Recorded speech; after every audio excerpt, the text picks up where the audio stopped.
And salutations, ladies and gentlemen. I am going to go over wide receivers 30 to 16. Now, as always, I do this in half-point PPR. It is my favorite setting for your league. I think it provides the best balance overall. We're going to look at the movements on the offseason. We're going to look at the players' situations now and what that outlook is for 2022. If you are new to the channel, welcome. Please consider giving me a like and a subscribe.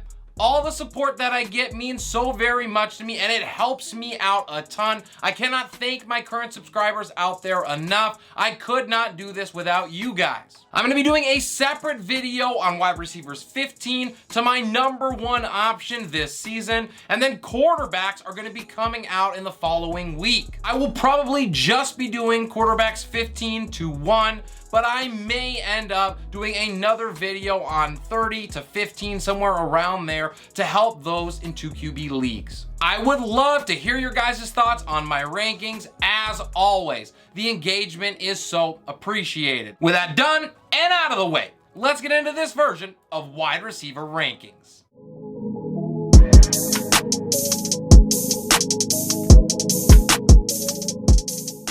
In at number 30, I have Jerry Jeudy of the Denver Broncos. And after having one of the best off seasons on a personal level, Jeudy is set up for a solid year in 2022. The massive quarterback upgrade to Russell Wilson means that as long as he can stay on the field this year, he is going to thrive. Jeudy has flashed plenty of potential, and this is his year to finally put it all together. Denver is likely still going to run the ball plenty, but they would be foolish not to unleash Russ after paying that massive price that they did to get him. An efficiency spike here is almost guaranteed with a Hall of Famer at the helm, and if Jeudy sees close to his 113 targets that he did in 2022, 1,000 yards is in the bank. With an improved offense, he will double his career touchdown total as well. All signs point to a nice bounce back year for Jeudy. Next up, at 29, it is Amon-Ra St. Brown, who set the league on fire to end last season and helped carry many owners to titles as well. I am preaching expectation control in 2022, however. Amon-Ra is going to have far more competition for touches to start the year, both with DeAndre Swift coming back and TJ Hawkinson being fully healthy. Eventually, Jameson Williams is also going to factor into that equation. I still love his talent. I don't want you guys to think that I am off of him. I think he produces just fine for this price point, but do not draft him expecting what he put up to end last year.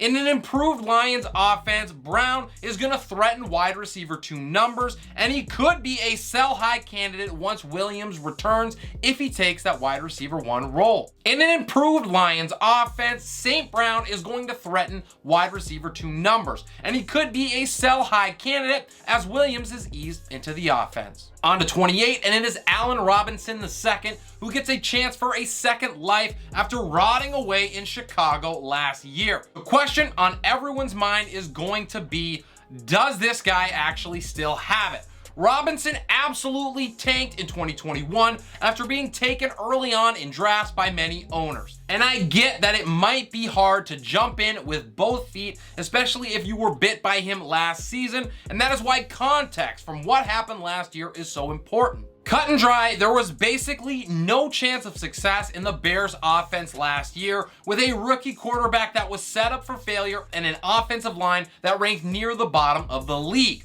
The system in LA is just the cure to fix what ails Robinson. And he is just a single year removed from posting back-to-back monster years in 2019 and 2020. I can't lie, there was some definite risk in buying Robinson, but the reward makes it worth it. Just look at the upside. The Rams offense is going to put up a ton of points behind the arm of Matthew Stafford, and there is absolutely no one to threaten A-Rob as the wide receiver 2 now that Robert Woods is gone. Robinson is also going to be playing with something to prove after last year, and he's got Cooper Kupp on the other side to help pull coverage and give him plus matchups. If he hits, he's going to push for top 20 numbers, and in this range, the risk-reward ratio is way too good to pass up. Chris Godwin tumbles and finds himself all the way at number 27, and with plenty of question marks, Godwin falls lower than he probably should, but I don't like to make a habit out of drafting already injured players or those recovering, like Michael Thomas. Godwin tore his ACL in week 14, so it is obviously concerning how late in the season that occurred. Early reports are promising, but there really is not a timetable in place for when exactly he is coming back. Now, while all of this gives me pause, Godwin is a massive producer when he is healthy. When exactly that is going to be is the gamble that you have to take when you are considering him, but he will provide wide receiver 1 upside at 100% with Tom Brady at the controls. After averaging nearly 10 targets per game in 2021, I am buying Godwin if he falls. He could be that piece that pushes your team over the top late in the year when he is firing on all cylinders. If you're a player that struggles early on in the year to find your stride and you make a habit out of sneaking into the playoffs, Godwin is probably not your cup of tea. But if you are accustomed to winning games and you feel confident that you can weather that early season storm if you're without him, then pull the trigger. Drafting Godwin is not for the faint of heart in 2022, but sometimes you just gotta risk it for the biscuit. And at number 26, it is Darnell Mooney, and it was flat out amazing what he was able to accomplish last season. The Bears' offense was a complete mess more often than not, and Justin Fields had rocky performances far too often, even if it was not always his fault. Now, mercifully, the failed Matt Nagy experiment is over, and the offense will greatly benefit merely from his absence. The Bears are going to score more points this season, increasing opportunity for Darnell. After flashing plenty of potential and unexpectedly taking that number 1 wide receiver role last year, I expect another step forward for Mooney in 2022. He is one of my favorite sleeper candidates that is currently under the radar. Even if the Bears are a run-first team, which seems likely given it's Justin Fields' second year, there is no one, and I mean no one, who is going to siphon targets from Mooney. Outside of tight end Cole Kmet, the Bears' pass-catching group is filled with a bunch of never-wers. Because of that, 8 to 10 targets per game is not out of the question, and I am buying that type of volume every single day and twice on Sundays. Justin Fields has to be better as a passer than he was last year. There is nowhere to go for him but up. And if he does, Mooney could sneak into high-end wide receiver 2 range with some touchdown luck. Gabriel Davis is my next guy at number 25, and I love me some Gabe Davis this season, and I am aggressively ranking him because of it. All signs point to a big breakout year from him. Davis is the de facto number 2 option in a passing game that just lost Emmanuel Sanders and Cole Beasley. That is a great place to be when you're in Buffalo. The Bills are going to be one of the best offenses in the league behind Josh Allen, and there is no doubt that that makes Davis a star in the making. After flashing game-breaking potential in 2021, especially in the playoffs, Davis has top 25 written all over him. He will benefit from plus matchups constantly with defenses keying in on Stephon Diggs, and he showed off-schedule ability when Josh Allen breaks contain. That means plenty of big plays are coming.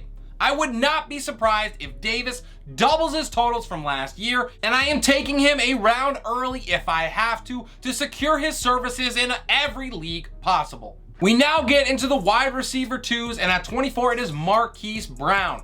Now, oddly enough, I actually believe that the Nuke suspension benefits Brown both in the short term and in the long term. It creates a connection basically out of a necessity early in the year between him and Kyler Murray, where a ton of targets are going to come. The rapport that they build will help it flourish once Hollywood is pushed down the pecking order as well. I believe that playing with Lamar Jackson gives Brown a leg up in being able to adapt to Murray's game. Both quarterbacks create plays once the call has broken down, and this is going to lead to chunk yardage with scoring potential. Brown hurts opponents both in the open field and over the top. With Nuke back, Brown is going to see plenty of opportunities against overmatched competition.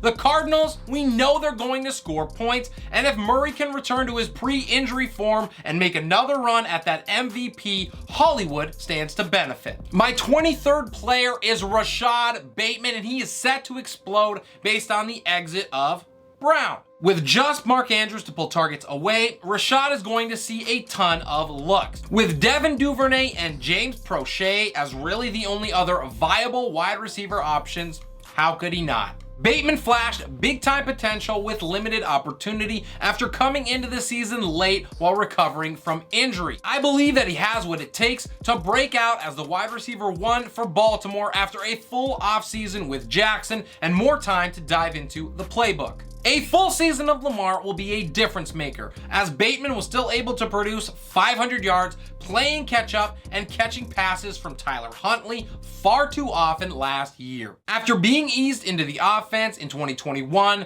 this year Bateman is likely not coming off the field. Even if Baltimore runs the heck out of the ball, which is likely, Bateman is going to be the go-to guy in the air. At 6'2", 210 pounds, he has the size to win in the red zone, and the Ravens offense also gets better with the return of J.K. Dobbins. There are just way too many positives here for Bateman to finish outside of wide receiver 2 range. Mike Williams is next at number 22, and while the season did not end how it started last year for Williams, it did show us at least the massive potential that he has. After remaining in the top 5 for most of the first half of last year, injuries slowed him down as they have for much of his career, and the production dwindled from there.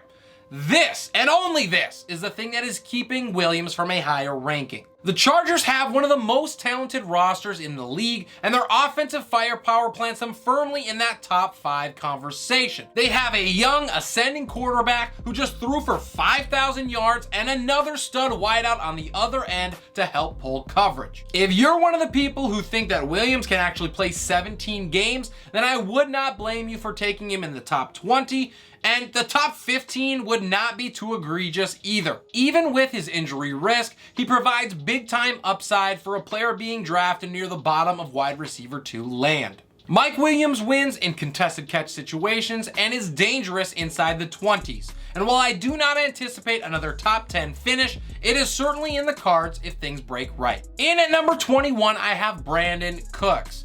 And Cooks did a lot with a little last season, and while the Texans' prospects as a whole haven't really improved much, it did not stop him from producing at this level before, and it will not once again. Another year of Davis Mills is not exactly exciting, but the rookie signal caller did a lot better than I or probably anyone else anticipated. Mills looked capable as the season wore on, and he was even a QB2 option at times late last year.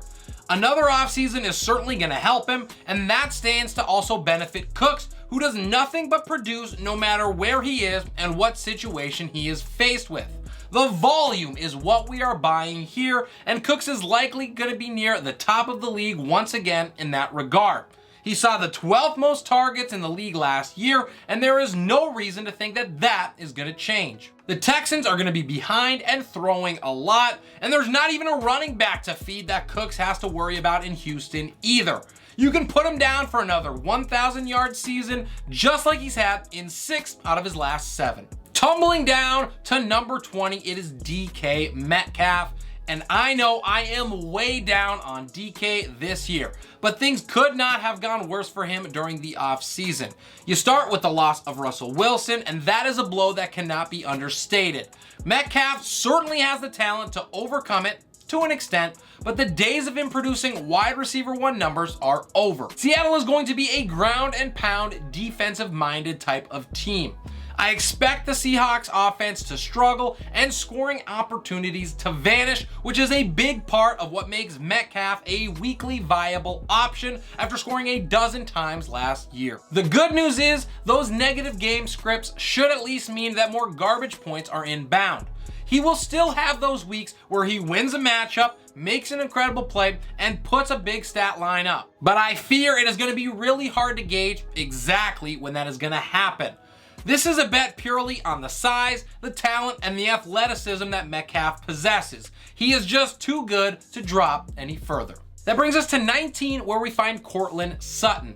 And just as Russ takes away, he also gives. Sutton is the biggest beneficiary of Wilson coming to town. He will have plenty of high-value looks in an offense that is going to have to put up points in a loaded AFC West that includes a high-powered offense in Kansas City LA, and Las Vegas. Sutton has produced solid numbers with subpar quarterback options in the past, so I'm excited to see what he can do with a future Hall of Famer. We saw what Russ Wilson helped Tyler Lockett become, and I believe Sutton is going to be his next project. I expect Courtland to set career highs in targets, catches, and yardage as the 1A receiver in this offense at worst. He could really take off if he fully takes that role and Jeudy is moved down to wide receiver 2. In at number 18, it is Amari Cooper, who could fall on this list if Watson is indeed suspended, and especially now that Baker Mayfield is a Panther. But as the clear number 1 in a Browns offense that looks really good on paper, he is set up for success. Cleveland does not have much else after losing Jarvis Landry to the Saints, and while I am a believer in Donovan Peoples-Jones as the number 2, he is not going to threaten Cooper's opportunities. Cooper is going to see a ton of targets, and with defenses also having to worry about the deadly 1-2 combo of Nick Chubb and Kareem Hunt in the backfield, he is going to do damage. Amari will get over that 1,000-yard hump and threaten to break his career high for scores that he set last year. Terry McLaurin is in at 17, and with his contract situation finally taken care of, there is not a ton to worry about for Scary Terry this year. McLaurin is going to benefit greatly from a more consistent quarterback situation than he had last year. Regardless of my lack of belief in Carson Wentz, it is probably a step up from what we witnessed in 2021. The efficiency for McLaurin should be better because of it. Washington finally also got Terry some help out wide as they took Jahan Dotson at 16th overall. The addition may mean a few less targets, but it gives defenses another threat to have to worry about, so I'm going to call it even. McLaurin mixed in plenty of big games with some duds last year, and in doing so, he showcased his incredible upside, but he also frustrated owners as well. I think this year he puts in a more consistent season with an improved, healthier offense in 2022, and he elevates his game to the next level. Up next, at 16, it is Jaylen Waddle, and I was a big believer in Waddle last year early on, and he paid off my faith in a massive way, catching the most passes as a rookie wide receiver in NFL history. You may think that it could be difficult for an encore, and perhaps you are right. But the addition of Tyreek Hill makes that uphill battle a lot simpler. There's going to be so much speed on the field at the same time that defenses are destined to struggle. With excellent run after the catch ability, Waddle will use that extra space that is created to make opponents pay with chunk gains and long scores. While he isn't likely to see 140 targets again this year, he may not be that far off. The connection that he has already built with Tua is special. Miami's improved offensive line only adds to the probability that Waddle avoids that sophomore slump, and he helps elevates the Dolphins' passing attack to new heights. And that is all I have for you guys for today's video. I really hope you enjoyed the content, and I hope you learned something. If you have any fantasy football questions, drop those down below. I would love to help you out. If you disagreed with my rankings, or if you thought that I hit the nail on the head, I want to hear about those opinions too. The engagement is the reason why I do these. I would greatly appreciate a like and subscribe on the video and the channel. It helps me out so very much. This is Relentless Press. I'm your host, Abraham Opatz, and we will see you next time.